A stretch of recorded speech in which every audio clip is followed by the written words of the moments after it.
So guys, let's talk about ACDC with Axl Rose, or as I like to dub the band now, Axl DC.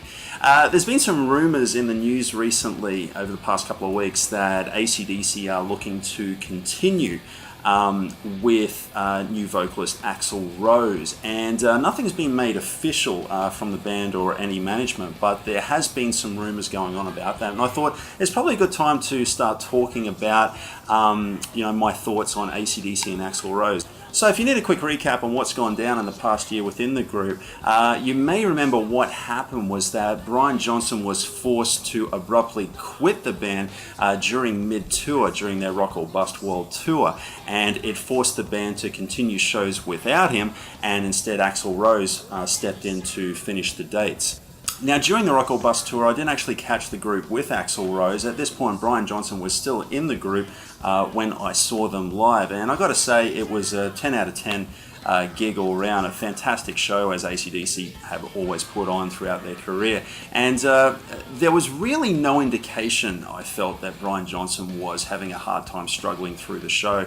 To me, he was right on point vocally. Now, like many of you guys, my first introduction to Axl DC was online. I caught a lot of that stuff out on YouTube, and I saw some pro shop footage, I saw some audience cam footage, lots of different shows there, to just get a really good feel for what was going on with Axl Rose performing with the group. Now, I gotta say, before I give my 2 cents on those performances, I've gotta say I am a massive fan of ACDC, Bon Scott era, Brian Johnson era, okay, and I'm also a massive fan of Guns N' Roses and Axl Rose's performances on albums like Appetite for Destruction, Use Your Illusion, 1 and 2. To me, they are just absolutely iconic. So I gotta say that I absolutely adore everybody involved. I've gotta say now though, having watched the footage, I actually thought it was cool, but it's not ACDC. And the impression that I got from watching that footage was that, okay, here we have basically an all-star jam going on.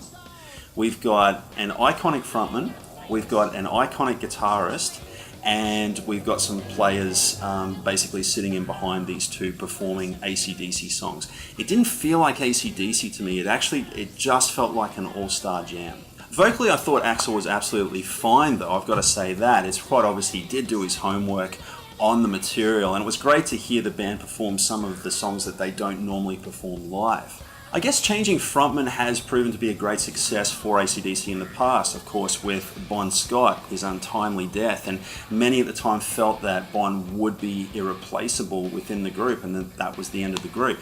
In many ways, Bon can't be replaced. Now, I don't think any legendary frontman as good as Bon Scott can be replaced, but Brian Johnson was definitely the right choice to continue the band. And the success of Back in Black proved that. It's one of their biggest albums of all time and one of the greatest albums in rock history. Brian was the right choice though. And I think what it comes down to is the fact that Brian was relatively unknown at the time. And at this point, we can't really say the same of Axl Rose. Axl is in one of the greatest rock groups of all time, Guns N' Roses. And of course, him coming over to an ACDC project more feels like a side project for him.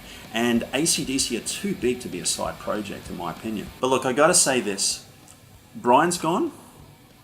Phil Rudd's gone. Cliff Williams announced his retirement a few months back prior, so he's out of the group now as well. And one of the saddest deaths in recent memory for a lot of us, a huge blow to the music industry and a huge blow to ACDC, is the death of Malcolm Young.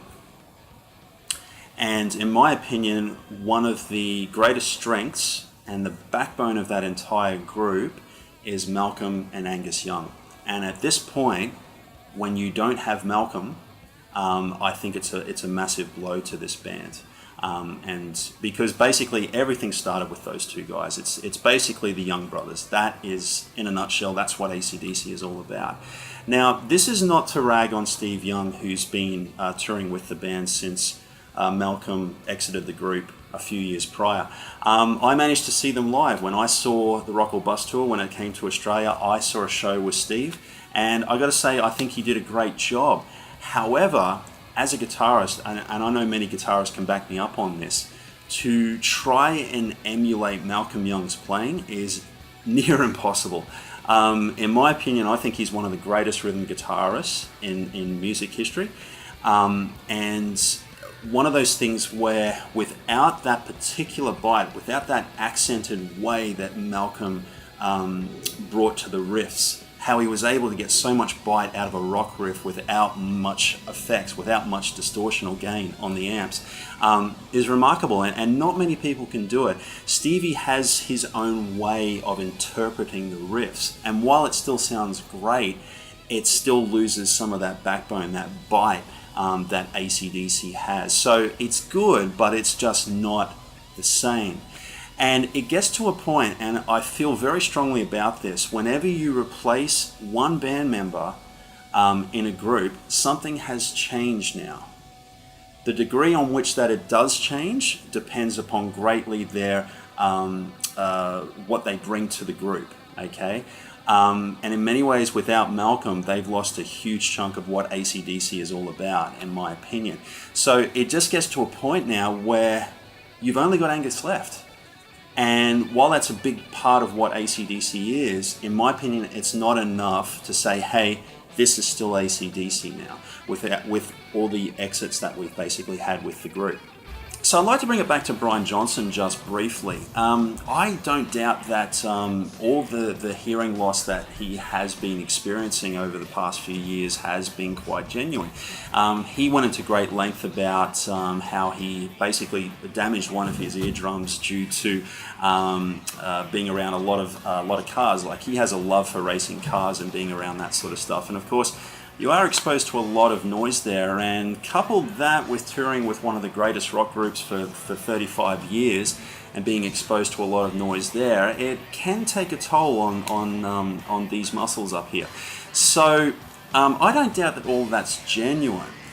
However, having said that, since his exit from AC/DC, we have seen him perform with some bands. As recently as I can remember, Muse were touring, and Brian actually got up and did the Back in Black cover with them, which was a great performance. I think he sounded great, and it actually just proves that he is still able to deliver the goods at this point in his career.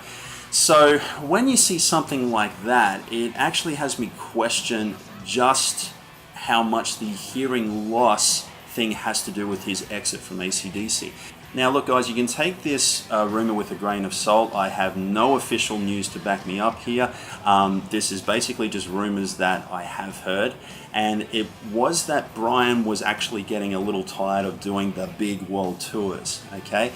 In the 2000s, these guys were still committing to sometimes 4, 5, maybe 6 dates in 1 week, and that is absolutely taxing on anybody, let alone somebody in the Middle Ages, right?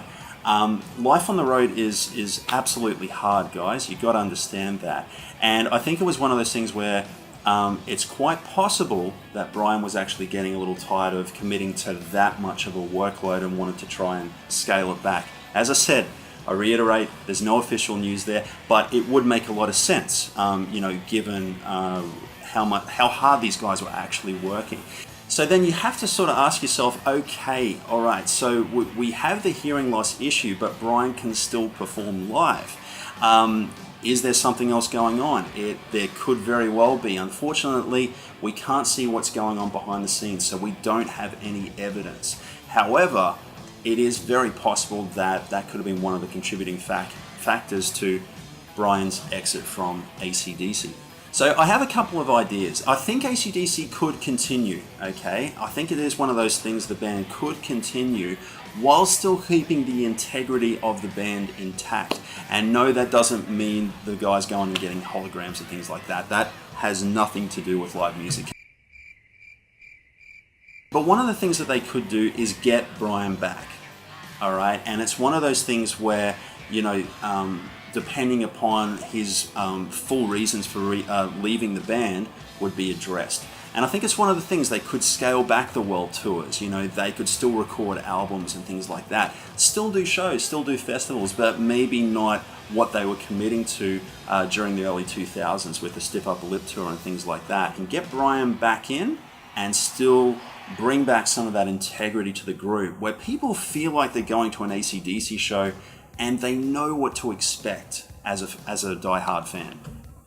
If it's not possible to bring Brian back, I think at this point, it would be really cool to see Axl Rose and Angus Young start a new band together. Something new. Something separate from the ACDC camp.